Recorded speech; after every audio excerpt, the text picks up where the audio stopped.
Shabbat Shalom, amados. No vídeo de hoje vamos ver o chamado irrevogável de Israel. Poderia hoje Israel ser uma nação eleita entre todas as outras nações como foi no início de sua criação? Muitos pensam que após a morte do Mashiach, Israel foi rejeitado e não tem mais a posição de nação sacerdotal, isto é, povo responsável por ensinar os segredos da palavra de Deus, o entendimento das suas escrituras. Nação sacerdotal quer dizer isso. Essa pergunta é relevante. Seria maravilhoso se o Rabino Shaul estivesse vivo e pudéssemos falar com ele. Porém, as suas palavras ainda estão vivas dentro da Brit Hadashah e nos traz luz a este assunto. Veja o que o próprio Rabino, conhecido como apóstolo Paulo, responde. Rejeitou Deus o seu povo? Deus, ele mesmo responde a pergunta, é uma pergunta retórica, né? Deus não rejeitou o seu povo. Isso está em Romanos 11, estou lendo do verso 1 ao 5. Rejeitou Deus o seu povo?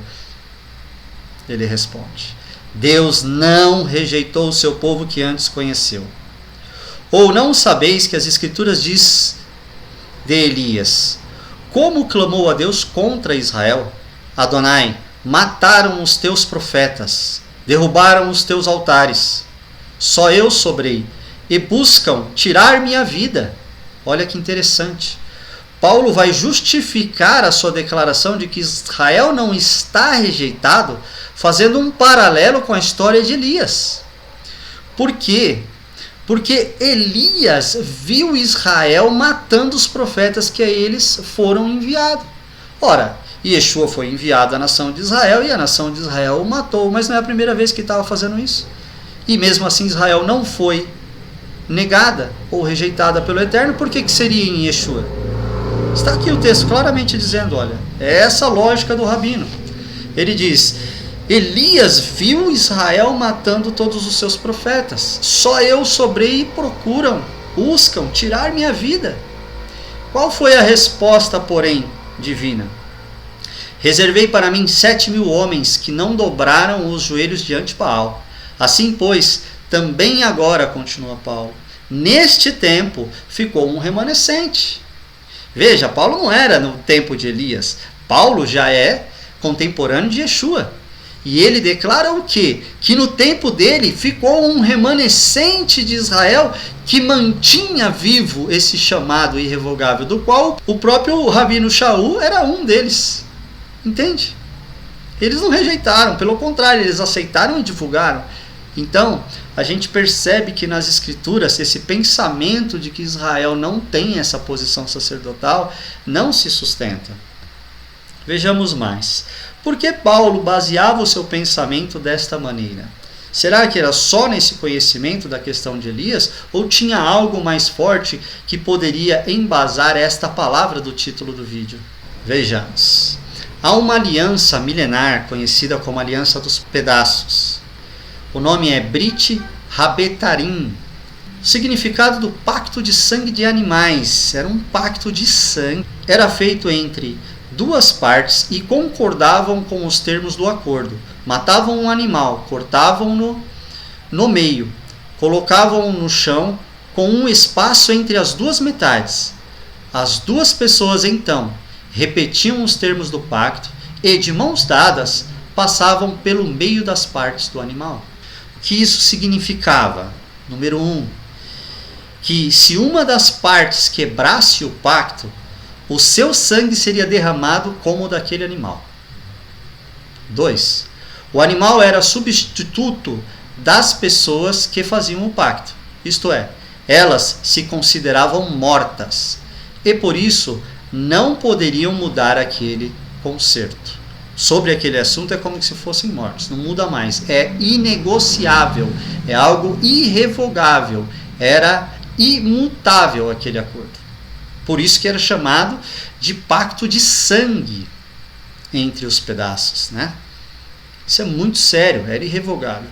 E Paulo se baseia neste pacto feito com Abrão pelo próprio Eterno, utilizando esse tipo de aliança dos animais. dos pedaços, entende? Olha aqui, ó, a Santa Torá é a base do Rabino Shaul. Veja, Gênesis 15, do 9 ao 17. Respondeu-lhe o Eterno: toma-me uma novilha de 3 anos, uma cabra de 3 anos, uma rolinha e um pombinho. Ele, pois, lhe trouxe todos esses animais, partiu-os pelo meio e pôs cada parte deles em frente da outra. Ora, ao pôr do sol caiu um profundo sono sobre Abrão, e eis que lhe sobrevieram grande pavor e densas trevas. Então disse o Eterno a Abrão: sabe com certeza que a tua descendência será peregrina em terra alheia, e será reduzida à escravidão, e será afligida por 400 anos. Sabe também que eu julgarei a nação a qual ela tem de servir, e depois sairá com muitos bens. Olha, isso é a história de Israel. Os filhos de Jacó ficaram 400 anos presos no Egito, e depois saem com todo o ouro do faraó e dos egípcios, após as 10 pragas, não é verdade? E o Eterno continua então narrando a profecia, porque isso ainda iria acontecer, foi antes de acontecer. E a profecia envolve mais coisas, que está ligada ao chamado de Israel. Veja o Eterno concluindo, diz assim: tu, porém, irás em paz para os teus pais, em boa velhice será sepultado. Na 4ª geração, porém, voltarão para cá. Para onde? Israel, a terra prometida. Porque a medida da iniquidade dos amoreus não está ainda cheia. Quando o sol já estava posto e era escuro, eis uma fornalha fumegante e uma tocha de fogo que passaram por entre aquelas metades. Baruch Hashem. Algo maravilhoso. Por que Hashem se manifesta de forma dupla? Isso é algo impressionante. Abraão sabia o que Deus estava fazendo, mas ele deve ter ficado impressionado com o número de animais, pois um seria o suficiente. Ele já deveria estar preparado para dar as mãos a Elohim, para passar pelo meio dos animais, quando Abraão não consegue andar e vê os fogos passando entre as partes. Isto é, Deus passou sem Abraão. Ele não participou do pacto, mas recebeu o pacto de Deus, um pacto unilateral, só dependente de Adonai. Vamos ouvir a resposta que o Rabino me trouxe quando eu lhe fiz essa pergunta. Por que o Eterno faz 2 manifestações? E por que Abraão não passa? De imediato, quando eu li esse texto, o Espírito falou algo no meu coração a respeito dessa dupla manifestação de Hashem. Porém, eu quis ter certeza antes de gravar o vídeo, perguntar para o meu rabino. E olha a resposta que ele me deu. Vou compartilhar com os irmãos aqui o áudio dele. Preste bastante atenção e nós voltamos. Shalom, Haver. Estava ouvindo o teu áudio agora aqui. Estou aqui na Kehilá, preparando. Hoje à noite nós teremos o nosso encontro aqui, né? Nosso evento. Eu estava ouvindo o teu áudio aqui. Então, eu abri aqui as referências rabínicas acerca disso. Ali no Passuque 9, né, do capítulo 15. E ele respondeu: traga-me uma novilha de 3 anos, uma cabra de 3 anos, e um carneiro de 3 anos, uma rola e um filhote. Os rabinos entendem esta palavra de 2 maneiras. Ramban, que é o rabino Narmanides, diz que eram cerca de 3 animais de 3 anos cada. Já Rashi diz que havia 3 de cada animais. O Midrash diz: a razão pela qual Abraão procurou um sinal foi o medo de que os seus descendentes pecassem e Hashem não permitiria que eles continuassem vivendo na terra sagrada. Hashem assegurou a Abraham: mesmo eu prepararei um meio para perdoá-los, ou seja, korbanot, sacrifícios. Então ele demonstrou a Abraham a natureza dos futuros korbanot, dos futuros sacrifícios, ou seja, dos futuros sacrifícios que seriam ofertados no Beit HaMikdash. Esses animais fazem alusão a isso, né? Dividir os animais e colocar as metades frente a frente é uma forma milenar de fazer um pacto. As pessoas que pactuam caminham juntas entre as partes, dando uma volta como sinal infinito para confirmar a perpetualidade do pacto. E isso está em Jeremias 34:19. E esse é o conhecido pacto, chamado em língua hebraica de Brit Ben Habetarim, o pacto entre as partes. Esta aliança confirma a perpetualidade da promessa da terra aos descendentes de Abraão. Muito bem. Agora vamos ver o que significa aos olhos dos rabinos aquela chama ali. Muito bem. E aconteceu que quando o sol se pôs, houve uma escuridão densa, e eis que apareceu uma fornalha fumegante e uma tocha de fogo, que passou entre as metades. O interessante nesse texto é que Abraão não consegue andar com Hashem entre as partes. No entanto, duas coisas aparecem. Uma fornalha, acreditamos que seja as brasas, né? E uma tocha.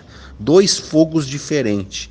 Alguém é visto tomando o lugar de Abraão para representá-lo nesta aliança. Quem será? A tocha é o Mashiach. Confira Isaías 62, verso 1. Então, essas são a interpretação dos sábios, né, referente a esse texto aí que o Ravé me mandou. Baruch Hashem. Maravilhosos, né, irmãos? Os sábios de Israel sabiam que Mashiach já é eterno, que Mashiach é, na verdade, uma emanação de Hashem, com um propósito, com um ideal, e os rabinos desenvolvem a questão da face maior e a face menor de Hashem, Simtsum e muitas coisas. Não vamos entrar nesse tema, mas fato é que a Santa Torá afirma essa dupla manifestação, como fornalha fumegante e como tocha, ou em algumas versões traduz como chama de fogo. Veja, porque o Eterno aparece de forma plural e traz Mashiach em sua natureza de fogo consumidor. Quem os sábios de Israel afirmam ser esse Mashiach eterno? Veja, nós acabamos de ouvir o Rabino explicando que uma das formas manifestadas, no caso a tocha, era Mashiach. E agora nós vamos avançar perguntando aos sábios de Israel cheios de rua, quem é esse Mashiach eterno, que estava ali em corpo de fogo e glória? Veja o que Isaías 62:1 diz, Yeshayahu: por amor de Sião não me calarei, e por amor de Jerusalém, Jerusalém, não me aquietarei, até que saia a sua justiça como um resplendor, e a sua salvação como uma tocha acesa, Baruch Hashem. Então veja bem, Isaías está chamando a salvação, está fazendo uma ligação, a tocha acesa. Por quê? A tocha acesa é aquela que passa em meio às partes, validando o chamado de Israel como algo irrevogável. Mashiach é a salvação da casa de Israel, todos sabem disso. E Mashiach é a tocha, dizia Yeshayahu. A salvação é a tocha acesa, ou seja, acesa porque está com fogo, é tocha de fogo. Baruch Hashem. É uma chama de fogo, Mashiach. Aleluia. Veja, isso é maravilhoso, mas ainda não revela que Mashiach é. O texto bíblico não para aí. Veja Yohanan, em Apocalipse 1,14. Ele está tendo uma visão a respeito de Yeshua e ele diz: e a sua cabeça e seus cabelos eram brancos como a lã, como a neve, e os seus olhos como chama de fogo, Baruch Hashem. Então agora ligou. Veja, a gente tem também um texto muito maravilhoso que se encontra no livro Judeus Messiânicos, conhecido, né, do nosso sagrado povo Ivrim, que quer dizer tradução em português, Hebreus. No livro de Hebreus, Se a gente ler capítulo 13, verso 8, vai estar escrito assim: Yeshua, o Messias, é o mesmo ontem, hoje e sempre, Baruch Hashem. Não é exatamente isso que nós temos aqui? Yeshua ontem, como tocha de fogo, passando no pacto das partes. Depois, o profeta da casa de Israel falando que ele seria como salvação, e é a tocha de fogo. E toda a Brit Hadashah vai afirmar isso. E aqui vem Yohanan e chama Yeshua diretamente de chama de fogo. Então veja, chama de fogo, tocha acesa ou chama de fogo, e depois aqui de novo, tocha de fogo ou chama de fogo. Baruch Hashem. Então há a ligação de Mashiach sendo o mesmo ontem, hoje e eternamente. Baruch Hashem. Isso é maravilhoso, amados. Ou seja, o próprio Yeshua nessa ação fez o pacto declarando que o chamado de Israel jamais seria revogado. E se sua natureza é ser o mesmo ontem, hoje e sempre, jamais Yeshua pregaria contra Israel ou declararia que ele não seria mais uma nação sacerdotal, até mesmo porque Yeshua é parte de Israel e ele era judeu. Se ele cancela o chamado de judeu, ele destrói o próprio ministério, ele se autodestrói. Vejamos, o texto não para aí, amados. Os profetas falam escancaradamente sobre esse assunto de maneira inegociável. Veja, o Rav Saul sabia disso. Por isso afirmou com tanta certeza que Israel não foi rejeitado por Deus. E isso não era um pensamento isolado dele, tá? Os profetas também afirmaram o mesmo. Assim diz o Senhor, que dá o sol para a luz do dia, e as ordenanças da lua e das estrelas para a luz da noite, que agita o mar, brama as suas ondas, o Senhor dos exércitos é o seu nome. Se falharem estas ordenanças de diante de mim, diz o Senhor, deixará também a descendência de Israel de ser uma nação diante de mim para sempre. Baruch Hashem. Yermeiahu, profeta Jeremias, ele afirma que para a nação de Israel perder o seu chamado, deixar de ser uma nação sacerdotal, deixar de ser uma nação eleita, é necessário que o sol não nasça mais, que a lua não dê mais seu brilho, que o mar pare de ser agitado e não tenha mais suas ondas. O que ele está querendo dizer, em outras palavras, é que se a lei da gravidade que governa o universo faz os astros, como o sol, a lua e as estrelas, fazerem a sua rota correta, se eles perderem essa sincronia de movimento, então Israel vai ser rejeitado. Que você possa crer que Yeshua é o mesmo ontem, hoje e sempre. E Yeshua é o rei de Israel. E é lógico, ele não rejeitou o seu próprio reino. Baruch Hashem, que o Eterno te abençoe. Shalom. Shalom.